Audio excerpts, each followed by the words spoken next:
Too often I hear people say, I've lost my mojo, I can't get excited about this stuff anymore, I can't get enthusiastic about it. And it's a problem I've had myself. I've been going to a boxing gym for the last decade, twice a week. And of course, inevitably, I have ebbs and flows of excitement about doing that. So the first thing I would suggest is that you'll probably find yourself in a velvet rut. That's what I see many people doing. So you're in this cozy lifestyle where you're doing the same thing, moving forwards, but there's no lateral movement. And it's difficult to get out of that rut because it's velvet, it's comfortable. And I think that's one of the biggest problems for losing your mojo. You're just not able to move laterally and try different stuff. So to come back to my example, if I find I'm losing my enthusiasm for those 2 sessions a week, I'll do something different. I'll dial down the boxing session, maybe do that once a week, and then I'll do some yoga, some tennis, something completely different until I get my excitement back for those gym sessions. Second thing is a lack of energy. Too many people have got too little energy for what they want to do. I've heard this described really beautiful recently. You have a jar and this contains all your energy, and that energy you can use for sport, for your home life, for your office and your work and your business, but it is just one jar of energy. Now if you go into the session already physiologically stressed because of your workload, perhaps you've only got 70% of that jar available. If you knock out 30% of that doing a HIIT session, high intensity interval training or whatever it is you're doing, you're left with 40%. So is that enough for the rest of the day that you've got to do and for your work responsibilities and home responsibilities? So a lack of energy is a real issue.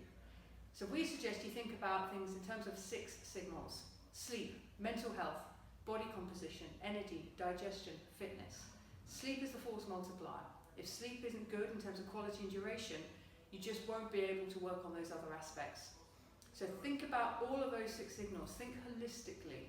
And when you start to look at each of those and make improvements, start small by all means, you will get more energy.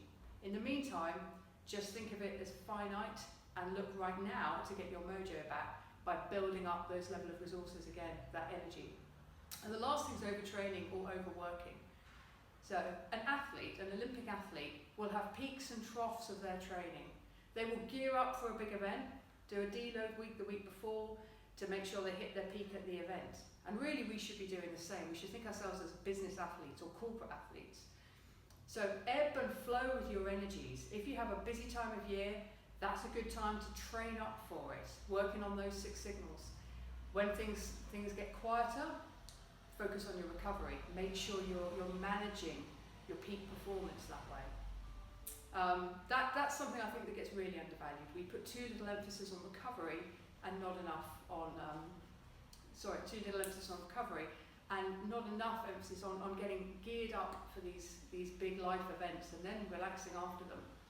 So that would be one big tip. Think of yourself as a business or corporate athlete and then train accordingly. They're not on all the time, but we shouldn't be either. The second is to think of things in terms of intersections. So the way that I kind of got excited about my business when I started, I had a burnout in 2012. And then took some time out to rest, recover and think about what I wanted to do. And it was predicated around 3 things. Had to be about health and fitness. I wanted to run my own business and it needed to meaningfully help other people. I got excited about this business when I wove those 3 things together. My business, Bodyshot Performance, is at the very intersection of those 3 things. For you, for example, if you love family life and you love fitness and you're finding that the 2 are kind of mutually exclusive at the moment, combine them.